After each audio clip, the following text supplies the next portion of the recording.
والحمد لله ولا إله إلا الله والله أكبر ولا حول ولا قوة إلا بالله العلي العظيم.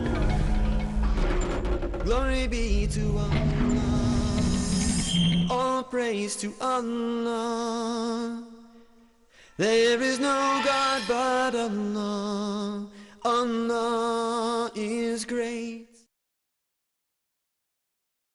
Assalamu alaikum rahmatullahi wa barakatuh. Bismillah ar-Rahman ar-Rahim. Today we are continuing with our series, True Peace, The Secret of Life. And over the last few weeks, we've been looking at how you can be more successful as a Muslim. And we're explaining the basics of Islam in a different way to the normal way. And we're going to be looking at a comparative point of view. So every time we look at the basics of Islam, we're going to look back at what other structures or what other religious belief systems have to say about the same thing, and why Islam has true peace, and why you'll find the secret of life by submitting to the rulings and the teachings of Islam. We are looking into the world's fastest growing and sustaining belief system in the world, and that is Islam. Today we are moving on to looking at the second part of the Islamic framework. Remember, the Islamic framework that we are looking at is, one, the hope structure. That's what we've just completed. Now we're going on to the Islamic structure. After this, we'll be going on to the spiritual structure, and so on. We're going to morality structure, economic structures, all the different structures that make up Islam. We explained in the first episode that it is like a rose or a flower. Imagine you peeling back all the leaves.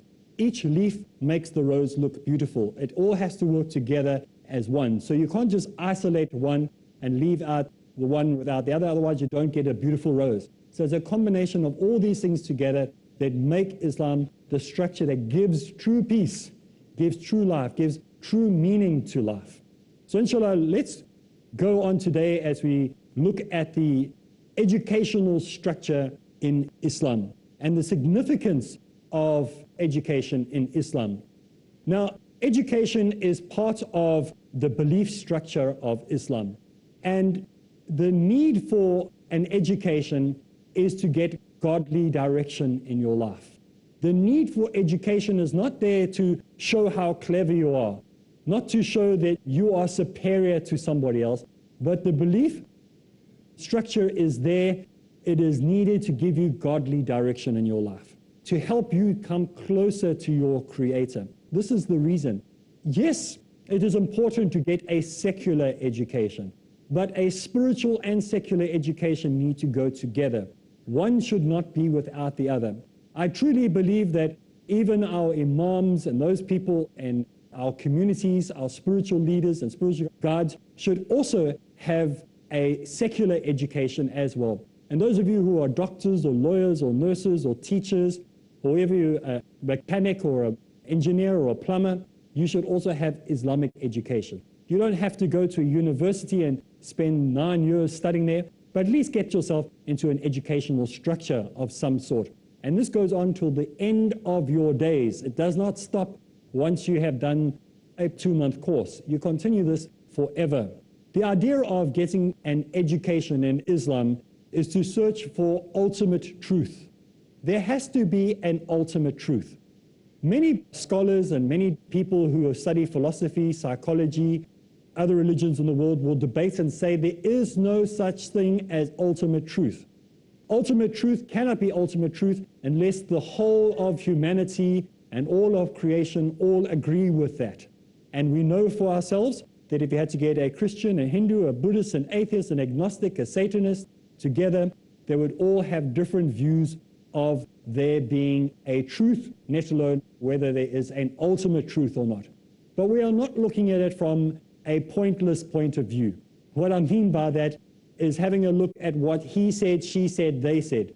But we're looking at it from a point of view of the whole of humanity, all of creation, the whole universe agreeing with ultimate truth.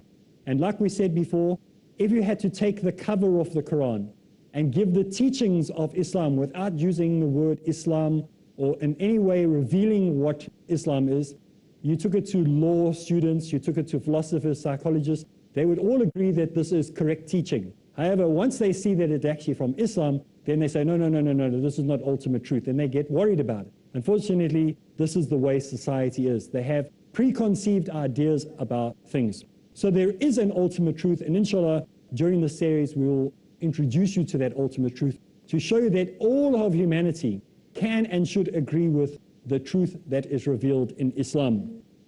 The other part of our belief structure and the reason why education is so important and why we should gain an Islamic education is it helps us to have spiritual fulfillment.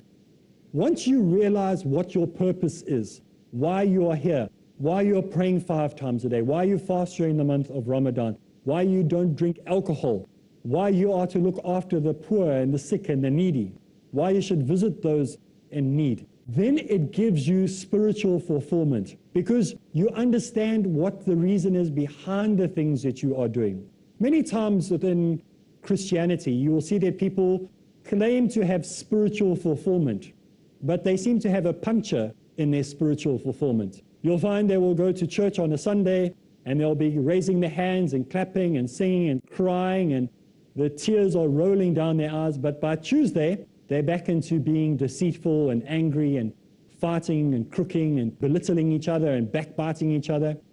And then by Sunday, they go back to church and they have to be filled again with the Holy Spirit, as it's called. And then you see the tire inflating, and by Tuesday again, the puncture gets in and they're all deflated again. This is not spiritual fulfillment. This means that you have a slow puncture. This means you have to keep being repaired. In Islam, you will not have to have spiritual fulfillment every Sunday. Once you start to grow, you'll see a growth curve. You know, in economics, you have a growth curve. You'll see that you start with a certain amount of investment, and you'll find that there is a growth. It's not like the stock exchange, which goes up and down, and most times down. We have spiritual fulfillment in Islam, and spiritual fulfillment is found by educating yourself, by learning, by studying, by understanding what the Quran is teaching, what Islam expects of you, what the Prophet Muhammad ﷺ and all those righteous predecessors were giving us and teaching us. And we must refer to those early brothers and sisters in Islam and look at the role model that they had, the examples that they gave for us to live. Sometimes we, want to look at modern scholars and modern role models, but it's better to look at those who were closer to the original message, because they're less likely to disappoint us. I will disappoint you, as I've told you many times. I'm just a fallible human being and I will make mistakes. This is why we should refer back to those early scholars, those who were around during the time of the Sahaba, and look at the example that they had, because they were closer to that information and that truth at that time, and they are great role models for us. So spend your time studying that generation, those first, second, third generations of Muslims, and learn from them. They had as many questions as we had, many issues as we had, and look how they dealt with them in such a simple way. Today, sometimes we want to go running around in circles to find the answer, when the answers are right there. All we have to do is pick up the books and look and see how we should have a stable way of living. And that brings us on to another point. Educating yourself in an Islamic way, from an Islamic point of view, in our belief structure, it will actually help us to be stable in life. It will give us stability. It will help us to be stable with each other. It will help us to be stable with our families, with our environment, even in our political system. Look at the world today, how every political system seems to be failing. Don't just talk about the Arab Spring.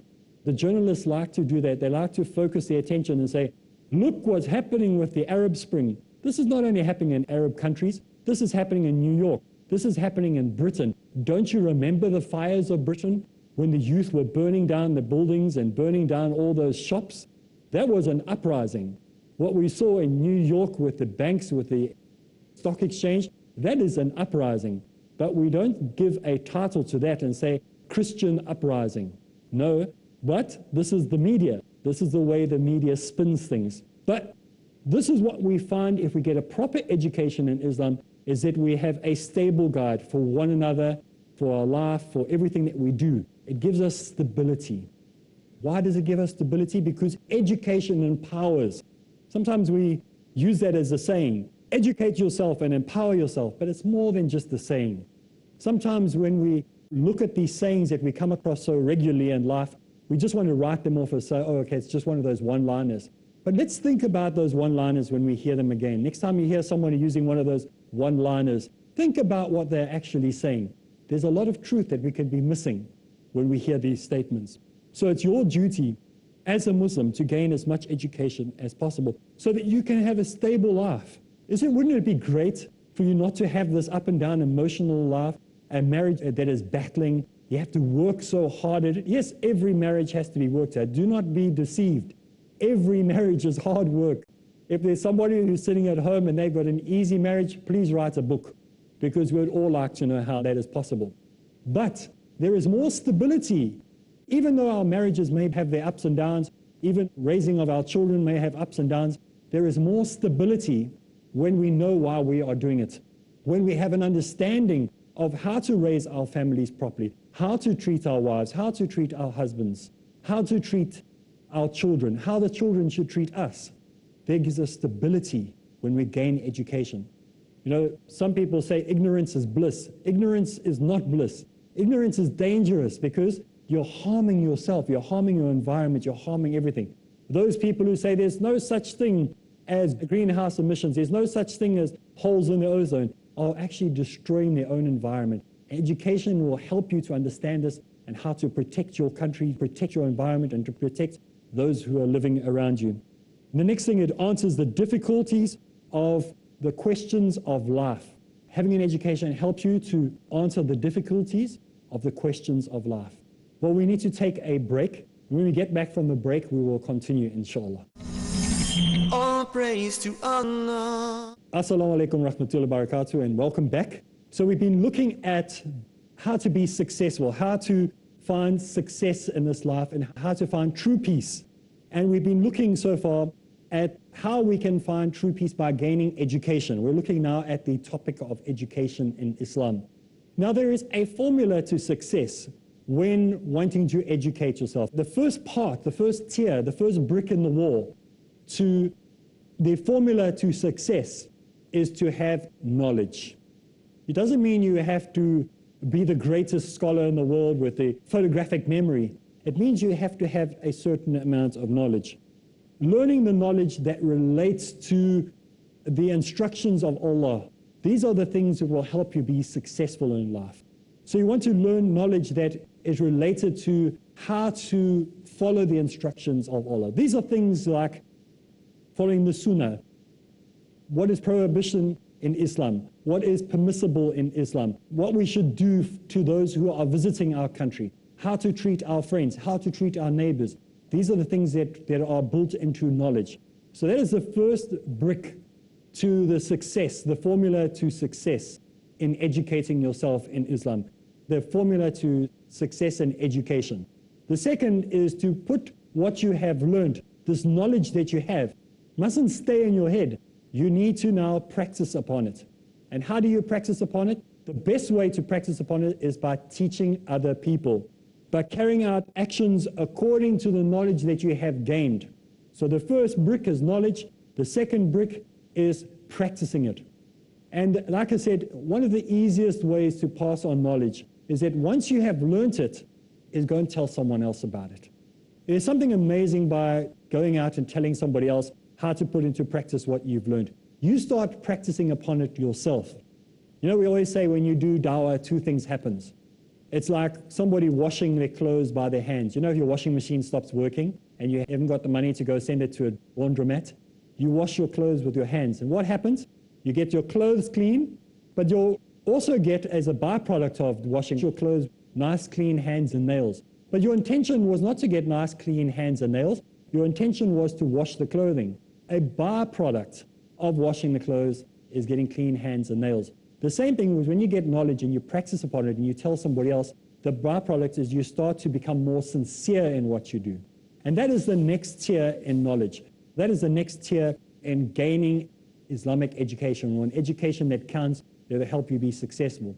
First was knowledge, then it is practicing upon that knowledge, and by practicing upon that knowledge, you will gain sincerity. The sincerity is the third tier, or the third brick.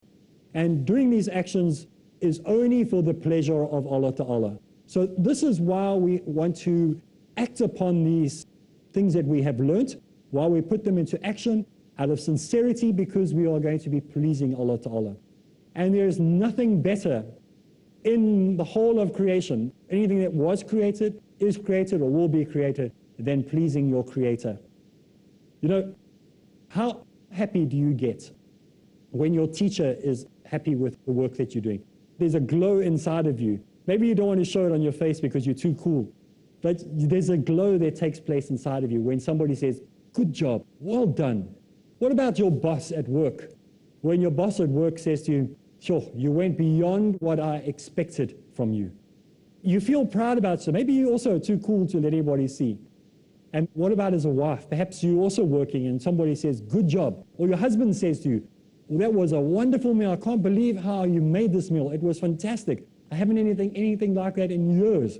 How that glow comes up in you. And these are silly little comments from human beings. They really mean nothing. But imagine your Creator being happy, being pleased with you, because you did an act of sincerity. You did it because it's the right thing to do, because you did it out of sincerity, out of honesty, out of the right part of your heart, not caring what people say on your left or your right, not looking for the praises and acceptance of those around you, but doing it purely for the sake of Allah. So submission to Allah, a deen of mature knowledge, comes by doing these three things in your life on a daily basis. Submission to Allah is understanding why you need to get an education, becoming a person who is a thinker, becoming a person who uses wisdom in their day-to-day life because of the education that you are gaining by studying Islam. You become steadfast in what you believe. But if you want to be a person who submits to Allah and wants to gain mature knowledge, once you have gained that, you will be steadfast. You'll be educated. And when you're educated, you educate others. You teach others what you have learned. You become more intellectual. But you don't become one of those intellectuals that goes, well, okay, you need to carry me everywhere because I know everything. You know, fan me while I sit here because I'm so great and so intelligent. You know, I just exude light. No, no, no.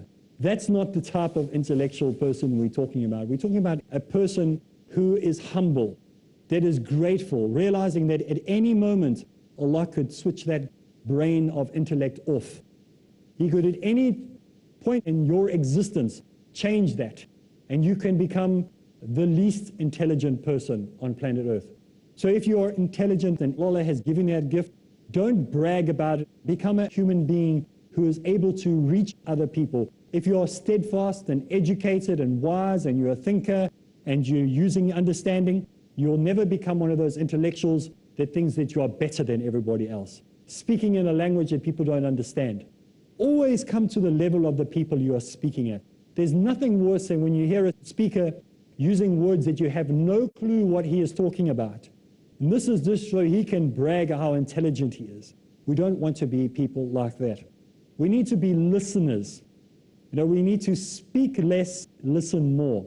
You know, in South Africa, many of my friends, they will say to me, you're a good listener, because I'm afraid to speak, because I don't want to say something that will later come back and be something that I'll regret saying. So let's be people who are more listeners than speakers. It might surprise you that in my day-to-day life that I actually am quite an introvert, maybe not so much, but in my day-to-day life I'm an introvert. I don't like to be in public places. I don't like to go out in masses of people. I prefer to go to quiet places. I like to go to quiet areas, maybe to the mountains, maybe where it's very quiet, to be away from the masses of people. So we have to be cautious in life that, you know, we listen more. We don't just become people who speak the whole time. Everywhere you go, try to steal knowledge from somebody. Try to gain some. Never let a scholar, never let an imam, never let a teacher, never let a sheikh come to you. Somebody tells you something, take it and immediately teach somebody else what you've just learned. There is no such thing as copyrights in Islam. That you gain that knowledge and you give it to other people. You should be pleased as a Muslim. If you're sitting at home and somebody is taking your knowledge and giving it to other people, you should be pleased. you're gaining sawab, you're gaining reward for that. That knowledge is being transferred into other mediums, to other people. And that should be something you should be proud of. If we have this mature knowledge, if we have gained an education that counts, we'll become real believers. We won't become hypocrites. You know, there's nothing worse in society than having people who are claiming to be believers, but when we look at their lives, we see they're nothing like true believers. But we should correct ourselves. If we're going through life and not correcting ourselves, then how can we call ourselves true believers? We have to be people who have respect and fear for the education that we have gained, that we have respect and fear for what Allah has given us, this education that He has allowed us to gain. And this will make us people that have gained the required knowledge for humankind to move forward. This will give us the knowledge that will help us to be the kind of people that we should be. Knowledge will help us in different ways, and knowledge will give us the maturity that we need to be kind to those people around us. Knowledge will help us to fulfill the needs of those people around us and fulfill our own needs.